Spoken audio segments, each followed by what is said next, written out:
chosen one. Before you take another breath, stop. Hold this space. This is not a chance encounter. This is an ambush of destiny. For the chosen one, the veil has thinned, and an elder spirit, your ancestral guide, has crossed the threshold of time to deliver an urgent, life-altering message. Do not scroll. Your now is a sacred intersection, cleared by the spirit world for this one moment of pure, necessary truth. They have been pleading for this moment across the timeless halls of the ancestors, fighting the resistance that seeks to keep you blinded. Heaven has listened. The ground you stand on is about to shake, not from fear, but from the power of a long-awaited revelation. You've felt their touch, haven't you? In the unshakable déjà vu, in the sudden burst of clarity, in the knowledge that someone is always watching over you. You brushed it off as coincidence, but no. They have been reaching, crying out through the lineage, before time runs out. The ancestor says, I never left you. I watched every battle you fought in silence. I saw the exhaustion in your soul, the weariness of carrying others' burdens while your own heart ached. I witnessed the betrayals that cut you, the nights you stood alone on the threshold of giving up. I have stood before the council of elders and begged for this intervention. I couldn't shield you from everything in the physical realm, but now, O chosen one, I protect you in ways you are only now beginning to comprehend. You are here for a reason carved deep in your bloodline. You are being claimed and set apart. Not every breath is equal. Some seconds hold the weight of generations. That deep shift in the air, that heavy peace that settles on you, it is not your imagination. It is the convergence of two realms. The ancestors are speaking. You stand at the doorway of your inheritance. This is about clarity, not confusion. Protection, not paranoia. The ancient whisper says, ask, and the gates of iron shall yield. Knock, and the path of. But the strategies of the enemy. And someone who stood near you, someone whose words were sweet in public but sharp in private, a familiar face, a trusted presence, was uncovered in full light. They had access to your inner space, and they used that access to silently choke your progress at the root. This is not about vengeance, it's about divine justice.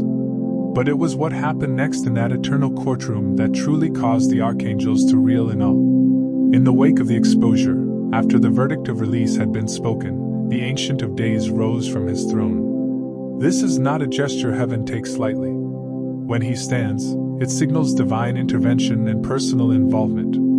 And from the center of that silence, a voice that carries galaxies on its breath commanded, restore everything that was withheld. Accelerate all that was delayed. Release every portion that belongs to my chosen one. The destiny once delayed did not just return, it expanded. What transpired last night was an irreversible, three-act divine upheaval that has already shifted the landscape of your physical reality. It was not a dream, it was a spiritual law enforced. Act 1, the irreversible legal vindication, the courtroom. The divine council was summoned. Into the center was brought your scroll, the written legacy of your life. An angel emerged, carrying the full record of your pain, every lie, every betrayal, every silent sabotage. Michael, commander of heaven's hosts, stood forth, his sword drawn, not to wound, but to divide truth from deception. The decree, with a voice that silenced every realm, the command came. This far and no further. Structures that had resisted your rise, invisible prisons built from words others spoke against you, fears you inherited, patterns you never agreed to, collapsed under the weight of divine fire. The rewriting, Gabriel, the messenger of the Most High, then opened the scroll. What was written in defilement by others' hands was wiped clean. Sentences of sabotage were erased without a trace. The destiny was rewritten, not just restored, but accelerated. God declared, I will restore to you the years that the locusts have eaten. Joel 2 verse 25. And immediately, the process began. Act 2, the internal reconstruction, the temple refitted. Heaven knew a restored calling means little if the carrier cannot hold it. If your spirit remains cracked by sorrow, even the most glorious future will crush you. Therefore, while the archangels stood in awe of the legal verdict, a more intimate work began, the restoration of the temple that is you. The healing, Angels moved not with swords, but with instruments of light and oil. They laid hands upon the fractures you'd hidden even from yourself, the pain you never voiced, the parts of you hardened by disappointment. The living, breathing light of God's presence moved like water, yet held like stone. It repaired what had grown unstable. It stabilized your emotional rhythms, and embedded discernment where there was once only doubt. The fortification, you were not just healed, you were refitted.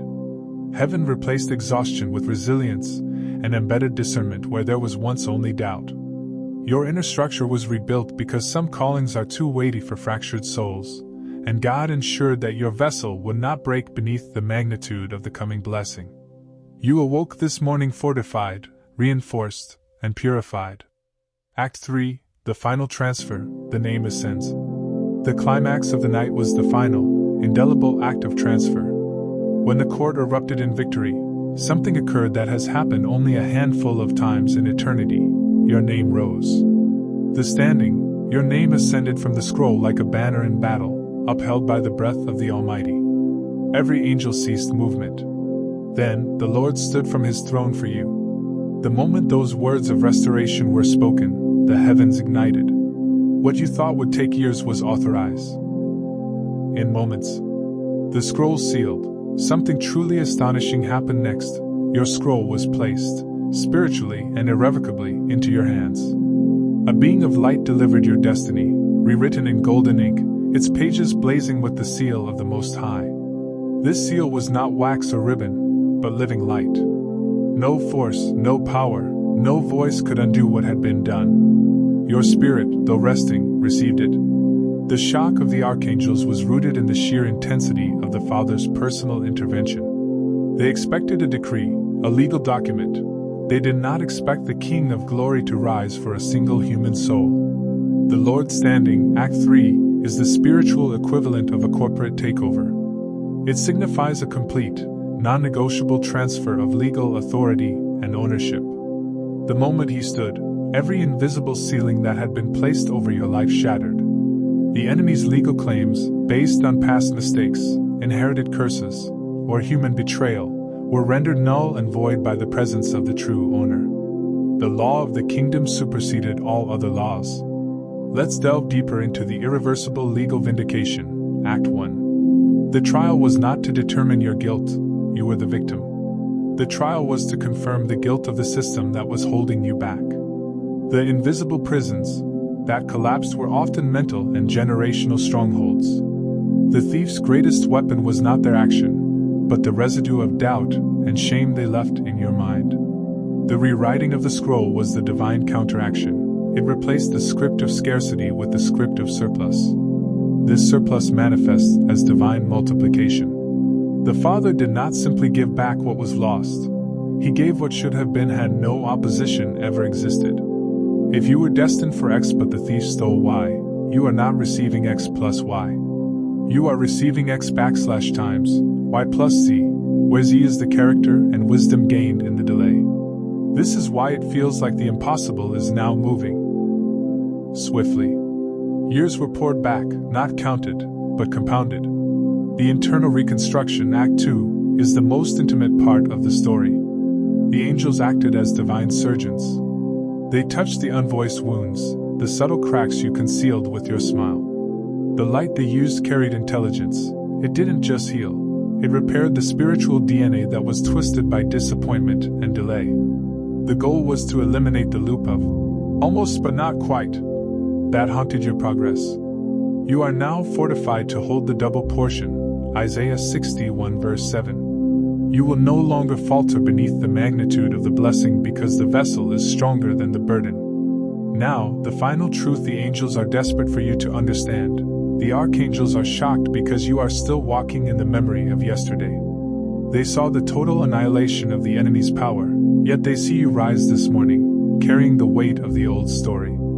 The final transfer, Act 3, means you are holding the sealed deed. Your scroll is sealed with living light, making it invulnerable. The territory of your future has been irrevocably transferred back into your grasp. Heaven will not allow you to walk another day unaware, but you must move past your hesitation. The pressure, the holy unrest you feel, is not confusion. It is the echo of heaven reverberating through your body, calling every part of you to align with the new decree. The adversary's ultimate strategy was to keep you asleep, spiritually and mentally, so you wouldn't recognize the moment of transfer. They knew that a decree, even one from God, must be received and walked in to take root in the physical realm. They are praying you remain distracted by the old narrative. The final, critical battle is not outside you, but between the memory of your past and the undeniable reality of your now. The exposure of the hidden saboteur means you must now execute the principle of no residue. The person is gone, but their influence remains. Like thorns, the hesitation that lingered, the weight that clung to your steps. This residue must be cleared by consciously replacing every thought of doubt with the certainty of the verdict. You are not waiting for a sign, you are the sign. Your name rose not in pride, but in divine alignment. It ascended past every accusation, above every delay, beyond every ceiling that others tried to set over your life. You have been elevated in the spirit, your rank increased, your reach expanded. Your environment may not reflect your promotion yet, but your scroll does. You are promoted. You were formed in fire, shaped by disappointment, refined in silence. What God placed upon you was not random, it was earned in surrender. The gate remains open for a time. You cannot possess what you won't acknowledge. You cannot step through the door if you still believe it's locked. Heaven is not waiting to act. Heaven is waiting for your recognition. If that truth, that your greatest trial was the prelude to your greatest elevation, hit you hard, good. It means your spirit is recognizing the sound of your freedom. Here is the truth you must now accept. The waiting is over. The old path has ended, the old cycles are broken, and the legal claims of the adversary have been silenced. The archangels are shocked because they see the glory that is yours, and they see you hesitate, still bound by thoughts that no longer belong to the person who woke up this morning. You cannot possess what you won't acknowledge. To fully align your physical reality with the decree heaven has already executed, you must take immediate, intentional steps. This is your strategy for possession, the 3-day vow of covenant focus. Stop acknowledging the old system. For the next 72 hours, do not speak, think, or dwell on the mechanics of your old problem, the debt amount, the sickness, the delay. This stops feeding energy into the system that was just legally overthrown. Focus exclusively on the verdict. Declare the new scroll. Write down 3 specific, tangible areas where you need to see the divine acceleration manifest. Next to each one, write the decree. Accelerated and multiplied by divine edict. Speak this declaration over your life 10 times a day. Initiate forward motion. Go back and perform the very next small, obedient step you have been delaying. This movement is required for acceleration to take root. If you prayed for provision, take one wise financial step. If you prayed for healing, take one intentional step towards self-care. Heaven multiplies movement rooted in faith. Most people will let the power of this message dissipate. They will return to the rhythm of yesterday, allowing the voice of doubt to drown out the thunder of the decree. They will remain standing at the gate of potential, forever waiting for a sign that has already come. Don't be most people. You are the chosen one. The archangels are shocked because the miracle has already reached your doorstep. The Lord stood for you. Your scroll has been rewritten in fire. Your inheritance is multiplied. The environment has been cleared. The gate stands open now. You do not need to force what has already been ordained. You need only to live like it is true. This is your hour of awakening, your divine reversal, your heavenly inheritance. It is done. Now, chosen one, walk in it.